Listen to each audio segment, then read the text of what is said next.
चंद्रिका की आंखों में आज पहली बार वह पछतावे की चमक दिख रही थी जो उसने सालों से किसी को देखने नहीं दी थी।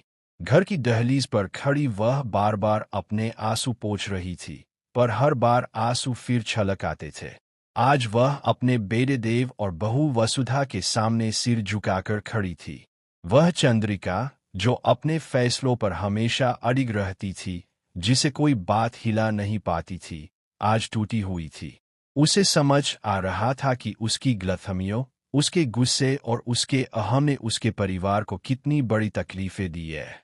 देव की आंखों में छुपा दर्द, वसुधा की मौन सहनशीलता, इन दोनों के बीच जो दूरियां पैदा हुई थी, वो कहीं न कहीं उसी की वजह से थीं।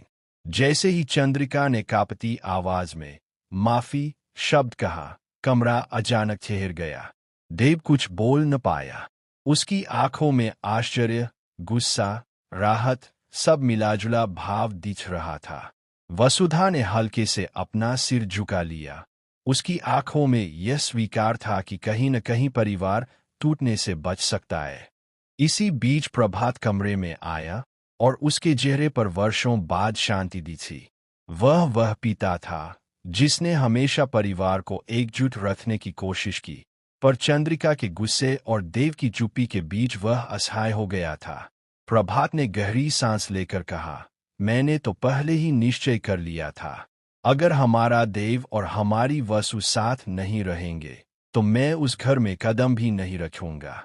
हम वहीं रहेंगे जहां हमारा बेटा और बहू रहेंगे। परिवार का मतलब साथ होता है, दीवारें नहीं। उसकी बातों ने कमरे की हवा को और भारी बना दिया। चंद्रिका की आंखें भर आईं।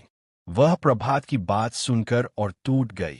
उसे लगा जैसे किसी ने उसके दिल पर हाथ रखकर उसके सारे अहंकार को चूर चूर कर दिया हो। वो देव और वसुधा के सामने आकर रो पड़ी, सचमुच रो पड़ी, जैसे किसी माँ का दिल आखिरकार उसकी जिद से बाहर निकल आया हो। लेकिन कहानी यहाँ खत्म नहीं होने वाली थी। टीवी सीरियल वसुधा के अपकमिंग ट्रैक में यह सब तो केवल शुरुआत है। असली ड्रामा तो अब शुरू होना था, क्योंकि जैसे जैसे चंद्रिका अपनी गलती मानने लगी, प्रभात ने एक बड़ा कदम उठाने का फैसला किया। वह चाहता था कि देव और वसुधा को चंद्रिका के घर में पूरे हक और सम्मान के साथ जगह दी जाए। अब घर वही नहीं रहने वाला था।